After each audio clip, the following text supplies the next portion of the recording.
Hello and welcome to this sideline Pilates exercise sequence. We're going to just do a little bit of toning work for the outer thigh and gluteal muscles and also for the inner thighs, and then we're going to do some work to train and tone the side of the body with side bends, all in the sideline position. Just to say, if you should have any joint problems or injuries or conditions that could be made worse through exercise, then please consult with your physiotherapist or physician before joining in with this exercise sequence. First of all, I'm just going to bring ourselves around so that we are approaching a sideline position on the mat, and initially feel the weight of your hips as they rest towards the floor in this position. It's a good vivid contact usually, and from there, where the spine begins in the pelvis, we're going to think about lengthening the spine from the tailbone towards the crown of the head. We need to get a position back of hips, back of shoulders, back of head level, so the spine's nice and aligned.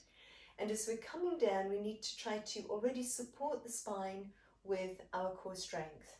So using a little bit of a lift in the muscles right at the base of the spine in front of the tailbone, hollowing out nice and broad and wide in the lower abdomen, and then letting the length of the waist come down, imagining that you're fastening a belt quite tightly, quite firmly around the waist, at the back, at the sides and at the front.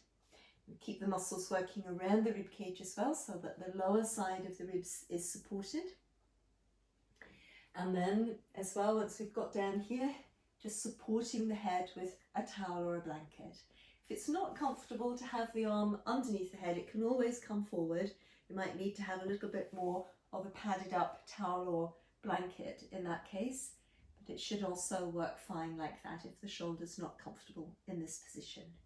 So although we came down to the floor with the core strength working, we're going to have to intensify the core strength a little bit more to be strong enough to do the exercises.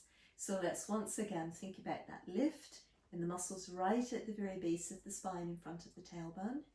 A nice firm scoop and hollow in the lower abdomen, so as if perhaps we were zipping up a pair of jeans that's too tight for us and we needed to draw the lower abdomen back behind the zip, and then as if we were going to just squeeze our fingers in between the blue jeans and the abdomen, that just be space to get the finger into this pocket. Then again, thinking about the midsection, imagining a belt beginning to either side of the spine and squeezing the strength in at the back of the waist, sides of the waist, front. Getting the strength in this underside of the waist is going to be the hardest because it's really lifting against gravity with all the weight of the organs and the spine above it. So that's the hardest part, but it's the most important part. We really need to get that for the exercises to work in Pilates terms. So both sides of the waist the same length. It could be that the top waist is a bit shorter and the lower waist a bit longer, and again that will be because we haven't got enough strength into the underside of the waist. And sometimes it really helps us to find the strength that we need really deep within the abdominal wall to press this top hip away like that, and then really fasten the belt a bit stronger into this area. As we begin to extend the top leg, we need to keep lengthening the spine in the opposite direction. And as the weight of this leg extends, it's harder for the core strength to hold the spine in the neutral position. So we need to keep adjusting how the core strength is working to support the spine in the position that we've got it in. And that's going to be back of hips, back of shoulders, back of head level. Both sides of the waist the same length, so the spine is also the same length, both sides at the waist. Hip above hip, shoulder above shoulder. We let the shoulder blades be nice and wide in the upper back and drawing down the back there. And then from here, each time as we go to raise the leg, the idea is to really weave in some small of back, lower back strength, first thing, to pull the gluteal muscles up as if they're going to arrive in the shoulder blade, and then to begin to take the action through the thigh on towards the foot and then returning. So the spine needs to actively lengthen between the tailbone and the crown each repetition, renew the core strength, weave in the small of back, lower back strength, pull up in the gluteal muscles, and then work into the leg. Spine lengthen, core intensifies, pull up through the bottom, and then move into the leg. So it's an exhalation each time to work into the movement and an inhalation to return. You should feel that the work is initiated really at the hip.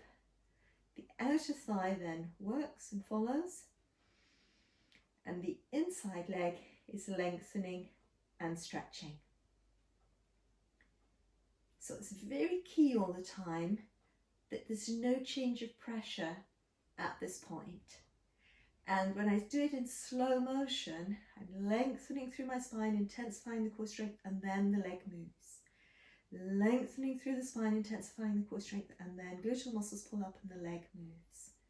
So last couple here, and the last one, and coming down. So with that top leg, we're going to this time now bring it forwards, and the lower leg extending beneath. When the top leg comes forward, we need to be careful that it doesn't pull the hip forward with us. So we need to stretch a little bit on the outside of the thigh to achieve that. And sometimes, just for a moment, take that pillow out. And then sometimes we need to support the leg with another pillow so that if the stretching is too much pulling the hip forward, the hip will be able to stay more easily back with some support. So in that case, we'd have two supports, one for the head and one for the knee and the leg. So this works very similarly. It's going to be the lower leg this time that's working, and we need to get that lift in the muscles right at the base of the spine, the hollowing in the lower abdomen. This underwaist again needs to lift up powerfully. So lengthen the spine from the tailbone to the crown, stretch the leg beneath us along the floor a little way towards the heel, and then use your inner thigh muscles to lift. So it's breathing out to work into this movement, lengthen the spine, intensify the core strength, stretch the underside of the hip and the outer thigh on that lower leg, then use your inner thigh to come up. And as you're working, this underwaist stays lifted away from the floor the whole time. There's no change of pressure. You can test it with your fingers. Should be no change of pressure there. And then part of the Pilates, key aspect of the Pilates here is that the spine lengthens at the heart of the movement. So the core intensifies, lengthen into the leg, lengthen through the spine, and then work into the inner thighs. It's not just, it's really a coordinated effort. Let's go for 4 more. So press through and breathe in to return. Lengthen the spine, lengthen into the leg, and press and return. Lengthen through the spine, lengthen through the leg, press and return. Last time, press through, exhalation, breathing in to release and coming back. So that does tend to make the work very, very intense. It's the Pilates method, and it's the reason why the Pilates method is so effective for toning the body, that every single repetition really uses a large proportion of the body. It's not just about the inner thigh, it's about all the connections within the movement throughout the body. And it's a very, very good system, but it's quite hard work. So let's have a look at the clams exercise here, where we're going back to working the outside of the upper leg, but especially the gluteal muscles here and the deep rotators. So the gluteal muscles are part of the deep rotators in the hip joint, and what that means is that they turn the thigh bone out in the hip. So between the top of the thigh bone and the sitting bone, effectively, is where the muscles should be contracting. So breathing out to get a rotation and breathing in to return. Breathing out to find this rotational action. Breathing in to return. And what I'm doing is picking the strength up again. It's as if my sitting bone is going to arrive in my shoulder blades. So I'm picking the strength up at the pelvis and then letting the muscles work here to rotate the leg to turn it. Breathing in to come back. The hard part is that we're asking the axis of the movement to be right back at the hip. And the strength here is what's levering the thigh up and around in the hip joint. As the leg lifts from the gluteal strength, there'll be a tendency for the hips to also go back. So we need to, keep working into the back of the waist, very actively again here, lengthen the spine from the tailbone to the crown, keep our deep lift at the base of the spine, our scoop and hollow and our waist muscles working so that the pelvis stays in place, and we have to work the muscles hard in the back of the hip for the leg to move up. If the hip moves back, and I just let my legs drop there and the hip moves back, then my knee does lift up. But it's not because I was using the muscles at the back of the hip. It's often difficult as well for people to coordinate the movement, and because a lot of the time when we need to move, we react and we move forwards into the body. That sometimes happens here. People work into the front of the hip and then can't really get the action. So we need to again keep the inside hip joints released, pelvis nice and broad. Think about opening the inner thigh as you contract at the back of the hip.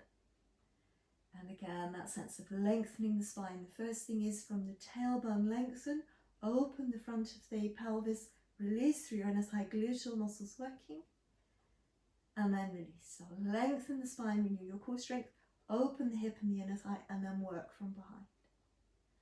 So let's give it another couple of goes. It's quite a tough one. And then last time, squeeze and release. That's brought us through to the end of those hip exercises and thigh exercises on this side. And we're going to begin to move into the side bending movement that I was talking about. And a good place to actually begin to work that is whilst we're still lying on the floor. So although we're lying on the floor, we're not relying on the floor. We've got the core strength muscles working around the spine, really gathering the weight of the spine up into the core muscles which encircle the column of the spine. And the core strength itself is a cylinder of strength that wraps around the column of the spine to support it. So here already, although I'm on the floor, my spine is quite supported at the tailbone, at the sacrum, through the waist into the rib cage by my lift at the base of the spine, the two tight jeans, the belt fastened, shoulder blades wide and moving down the back, and my rib cage gathering into the spine, funneling into the spine, backside, front. And then what I need to do to create a side bend lying on the floor is to try and shorten the space between the hips and the ribs in this underside of the waist. And then I release it, but just back to the neutral spine position, not all the way to the floor. So each time as I release, it's a partial release. I've still got the strength that I need to stay in neutral. And this is where the side bending action should initiate from, even as I would come up and rest onto the forearm. So in theory, I've still got back of hips, back of shoulders, back of head level. Can test that with the fist distance. I need more strength now than before in my upper back, shoulder blades wide and moving down the back. And I really need my rib cage, especially on this underside, to be funneling in towards the spine. And the belt's fastened backside front, and I've got a lift from the base of the spine and the scoop and hollow. And then I'm going to draw my lower hips away from the floor by really working the core muscles. My legs still relatively passive here. Once I've got into this little mini side plank position, then I'm going to once again squeeze between the ribs and the pelvis to create an arc, and then re-lengthen back. So as I release, of course I can't release completely because I'm trying to maintain this little side plank position. So I shorten the muscles here again, and then breathe in to come back. So.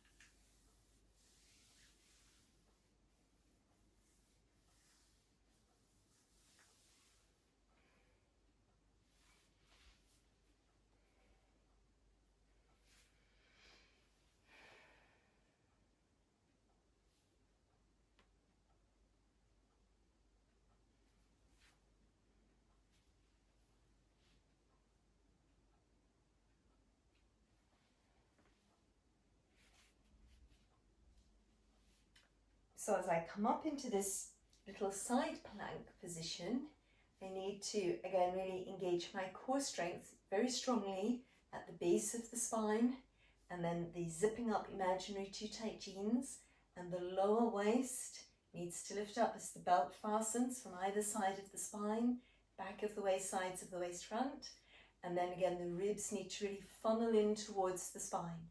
Shoulder blades nice and wide, moving down the back. So I create the neutral spine as best I can, and then I'm going to let my hips lift on up into the position here. So deep zipping up, scoop and hollow, fastening the belt, ribs funneling into the spine. And then from here, to create a side bend, I need to really work in the muscles between the ribs and the pelvis and breathing in to release. And then we're working in the muscles between the ribs and the pelvis to create a little arc through the spine and breathing in to release. So it's squeeze and release. And of course, each time as I release, it's only a partial release because I'm having to keep myself supported away from the floor. And then we still keep the movement emanating from the waist, arcing the spine with the waist, but we can add in an arm movement and then releasing again back to this neutral alignment. So again, deep zip, scoop and hollow, fasten the belt, squeeze between the ribs and the pelvis, flow through, breathing in to come back, lengthening from the tailbone to the crown. Let's do 2 more. So still initiate from the waist, legs stay relatively passive, breathing in to release again, and last time, squeezing through, supporting the spine from your core. The arm just flows really lightly, returning and relaxing towards the mat. Good, so that's the first side. Let's just give the body a little bit of a release before we go through to the second side. So you can just let the heels be reasonably far away from us, back nice and tall, starting from our neutral position, hinging at the hip, coming forward a little way, aiming to keep as much alignment and length through our spine as we can. And with the heels quite far away from the groin, you should be able to feel a release in the lower back quite nicely and through the outer thighs and the hips. That's it. And then as we're ready again, I'm going to breathe in, lift up and away from that position. Second side, so that's where we come on to our other side, and once again just bringing our support for the head and neck across with us, and we need to have a sense of back of hips, back of shoulders, back of head level, and that weight through the pelvis. So when we can get a vivid sense of the weight of the pelvis resting on the floor, it gives us a point, a reference point, away from which to lengthen the spine coming down onto the mat. So if we think in terms of a nice lift in the muscles at the base of the spine, our drawing back behind an imaginary too tight zip in a pair of jeans, drawing back and away from the jeans in the lower abdomen, coming down vertebra by vertebra, imagining a wide belt, squeezing into either side of the spine, both sides of the waist squeezing in the front, keeping the lower side of the rib cage lifted and quite strong, so the whole of the rib cage funneling in towards the spine. Again, supporting the head with something underneath. Lower arm can come forward if it's not comfortable, lengthened out. Shoulder blades need to be wide in the upper back and drawing down the back. And although we've come down with the core strength already in place, we need to intensify it here. So that powerful lift at the base of the spine, broad scoop and hollow in the lower abdomen, navel pulling to the spine, and then imagining a belt squeezing in from either side of the spine so the midsection becomes really supported away from the mat. Sometimes it's very helpful if we press this top hip away so that we can really get both sides of the waist the same length, and the spine will be the same length to either side, deep within the body. Shoulder blades nice and wide and moving down the back. So we're going to begin to extend the top leg, And as that happens, we need to keep actively lengthening the spine. So the core strength has to adjust and intensify to support the spine as the leg extends. If we let the leg move slowly, and if we let it stay very light and relatively inactive in terms of how much the muscles are working, then it will help us to keep adjusting the core strength and keep the spine in position. Once the leg has gone away, we should be able to feel as we stretch into the toes or the heel and we lengthen the spine in the opposite direction, that it's as if we've got strings and cords working through our whole body and connecting. And if that's not the case, it could be that the leg's too far forward or too far back, or that we're a little bit arched one way or another through the spine. So get your lift from in front of the tailbone, hollow in the lower abdomen, waist squeezes. Weave in that small back lower back strength, pull up in the gluteal muscles and let the leg action follow. So spine lengthens, core strength wraps around, pull up in the gluteal muscles, flow into the outer thigh and return. Spine lengthens, core intensifies, and then split second later the leg moves. So we thought on the first side as well about lengthening through the inner thigh and coming back. Lots of space between the tailbone and the crown. And again, as the weight of the leg moves upwards, the waist doesn't change. And when I first started doing these exercises, in order to get this pattern with no change of pressure here, my spine lengthening actively within the cylinder of the core strength, I could only really move the leg a little way. And as you get more used to it, you find that you can lengthen the leg quite far with the waist not coming into the mat. But at first, just keep it moderate so that you're really working with this unbeatable technique for toning the body and strengthening it. It's lengthening to strengthen. And then we've got the last one happening all the way through and coming back down. And probably the hip feels that work by this stage. So then the top leg coming forward. And again, as we discussed on the first slide, we might need to support underneath the leg if we haven't quite got enough stretch through the outer thigh to be able to hold our pelvis in position as we send one leg forward. And once again here, we renew the core strength. So a nice lift from the base of the spine, hollow in the lower abdomen, this under waist lifted. So it's a lot more challenging to keep it lifted now that the lower leg is extended. And then we lengthen the spine, tailbone to crown, stretch through the outside of the hip, outside of the thigh, press through, breathe in to come back. So stretch through the spine, stretch through the outside of the hip, outside of the thigh, breathe in to come back. So fist distance, broad and wide across the collarbones, shoulder blades wide in the upper back and moving down the back. And again, lengthen the spine, reach into the leg and then return. And once again, no change of pressure at the waist. So let's work through 4 more. So breathing out, breathing in, spine, core stretch, and then inner thigh works.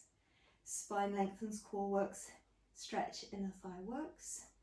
Breathing out, breathing in, and last one, reach through, breathing in and releasing. Good. So that one also pretty tough. Being on the side then still, going to come back to the clams on the side and all the things that we thought about before. So just to renew that sense of how you can lengthen the spine over the front of the spine, but also through the back of the spine. Keep your pelvis broad and wide, collarbones open, shoulder blades wide and moving down the back, fist distance between the chin and the chest. So we're working these deep rotators between the outside of the thigh bone and the sitting bone, trying to really get the muscles to contract here and rotating the leg at the thigh bone so the leverage of the action right back here. Try to feel the work right back here. And if the leg is quickly lifting like that, it's probably just the outer thighs working. You might feel the work finish about here close to the bottom, but it's not the bottom. So you try to as if your sitting bone's going to arrive in your shoulder blade. Get the gluteal muscle to pick up as if you're going to pull the sitting bone, really go deep, so it's as if the sitting bone's going to arrive in the shoulder blade. And then keep engaging in the back of the hip, and you get that distinctive rotation. Your heel begins to move forward. The inside of the heel begins to move forward as you're really in this clam strength. And we discussed before that as the weight of the leg rises, there'll be a tendency for the top hip to drop back. Keep fastening the belt in really firmly from behind to counteract that. Breathing in to return. Lower waist stays lifted away from the floor. And again, remembering to pick the work up from behind, to let the front of the pelvis be open, the inner thigh releasing and lengthening, and the work coming in from behind. Let's do a last couple here. Breathing out into the effort each time. Breathing in to return. Breathing out into the effort. Picking up from behind. And breathing in to release. Good.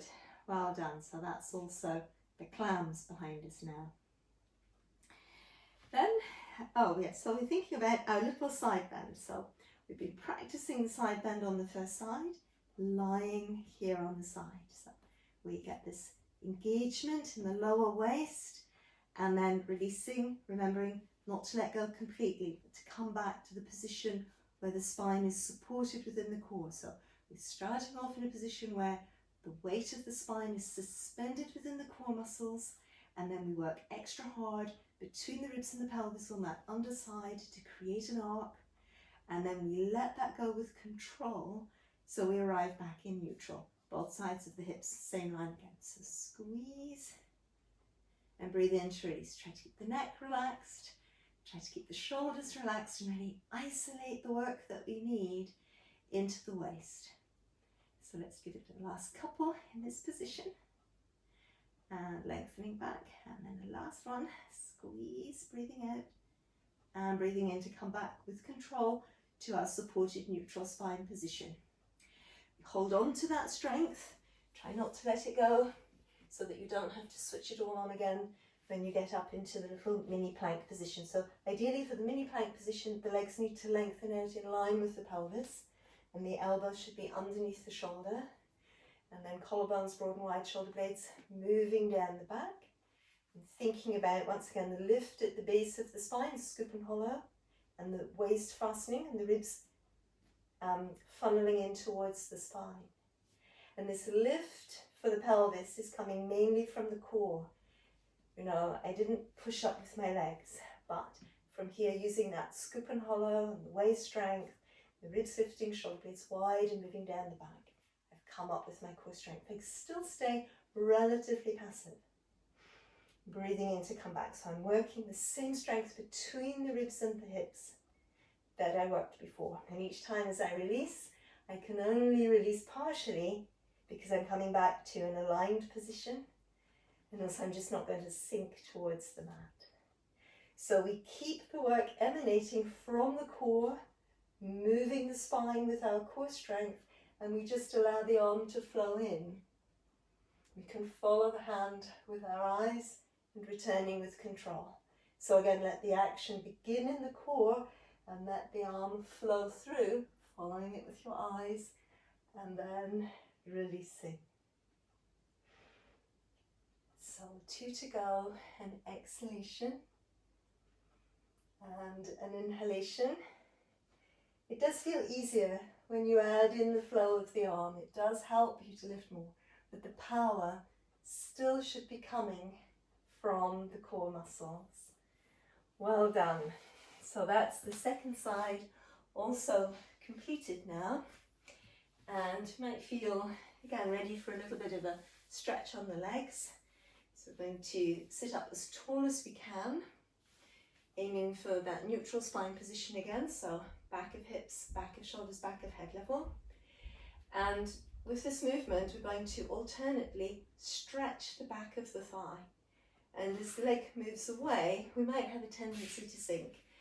So to prevent that, we need a really active core strength and lots of intention to keep the spine opening upwards. You need quite a lot of strength coming in at the back of the waist. So as the leg moves away, you keep drawing the abdomen back, but also support yourself from behind. It could be that it's not possible to lengthen your leg all the way and to keep the spine lifted, in which case just do a partial lengthening. So it's going to be the exhalation, lengthen the spine, renew the core strength, stretch through, breathe in to come back. So again, breathe out, lengthen the spine, renew the core strength, stretch through, breathe in to come back. And for some of this, the starting position will just be such that we need to be sitting up on something to get a little bit of elevation to let the back be tall in the first instance, like that. So shall we do a last couple? It's a stretch for the back of the leg, but it's lots of hard work for the core, all the same. And the last one.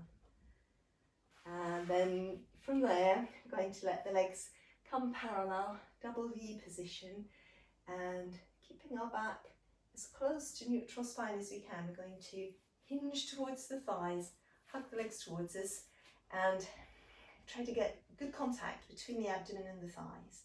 Let your collarbones open, shoulder blades be wide and moving down the back.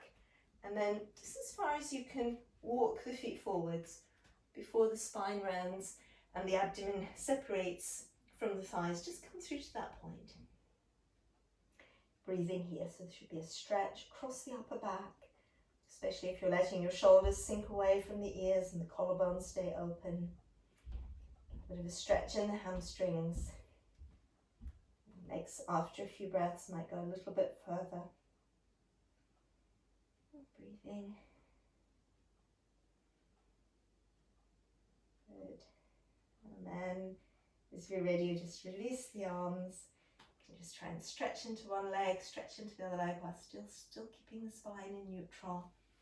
And bringing ourselves back up and away from that position.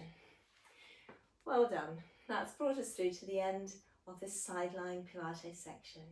Hope that you've enjoyed working with me and see you again soon.